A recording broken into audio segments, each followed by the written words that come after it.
लोकसभा चुनाव को लेकर बिहार की बात की जाए तो बिहार की 40 सीट में से सिर्फ एक सीट वाल्मीकि नगर है, जहां आदिवासी समुदाय के लोग गेम चेंजर की भूमिका में रहते हैं। यहाँ की थारू जनजाति के वोटर 1,05,000 है, जिसका झुकाव कांग्रेस की ओर था। इससे आजादी के बाद से लगातार कांग्रेस यहां से जीत दर्ज करती रही। हालांकि पिछले 35 सालों से कांग्रेस का दबदबा खत्म होता गया।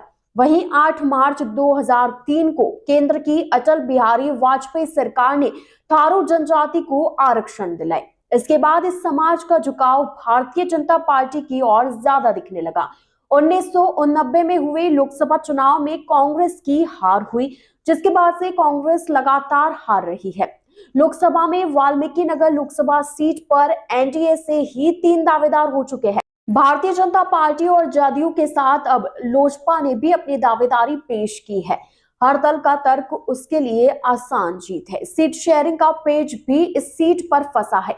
इस लोकसभा क्षेत्र में 6 विधानसभा सीटें हैं, जिसमें 4 पर भाजपा का कब्जा है, इसलिए भाजपा की दावेदारी मजबूत है। हालांकि सिटिंग सांसद जेडीयू से है, इसलिए जेडीयू भी दावा कर रही है। इधर लोजपा ब्राह्मण कार्ड खेलकर राजू तिवारी को सांसद बनाना चाहती है। पॉलिटिकल एक्सपर्ट्स मानते हैं कि वाल्मीकि नगर लोकसभा सीट पर ब्राह्मण और थारू की जीत हार तय करते हैं।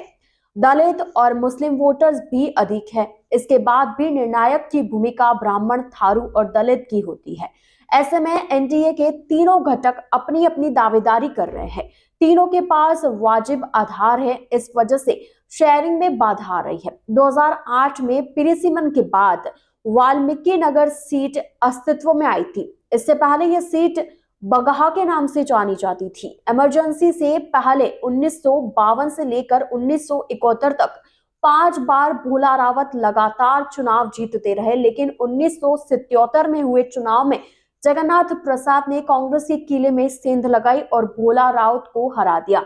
1952, फिर 1980 और 1984 में कांग्रेस के टिकट पर भोला रावत सांसद चुने गए। साल 1984 के बाद इस सीट पर 9 आम चुनाव और 1 बार उपचुनाव हुए, लेकिन एक बार भी कांग्रेस को जीत नहीं मिली। वाल्मीकि नगर लोकसभा सीट पर कांग्रेस के भोला रावत के बाद सबसे ज्यादा 5 बार महेंद्र बैठा ने जीत दर्ज की है। महेंद्र बैठा 2 बार जनता दल, 2 बार समता पार्टी और 1 बार जदयू से चुनाव जीत चुके हैं। वह साल 1990 से लेकर 1999 तक 5 बार सांसद रहे। जदयू से सांसद रहे बैजनाथ प्रसाद महतो को मोदी लहर में इस सीट पर करारी हार मिली थी। मोदी लहर में बैजनाथ प्रसाद महतो तीसरे नंबर पर चले गए थे और उन्हें मात्र 81,000 वोट ही मिले थे। अब देखना यह होगा कि इस बार बिहार में क्या कुछ होने वाला है। लोकसभा चुनाव नजदीक है, ऐसे में बिहार की सीट पर क्या कुछ होने वाला है।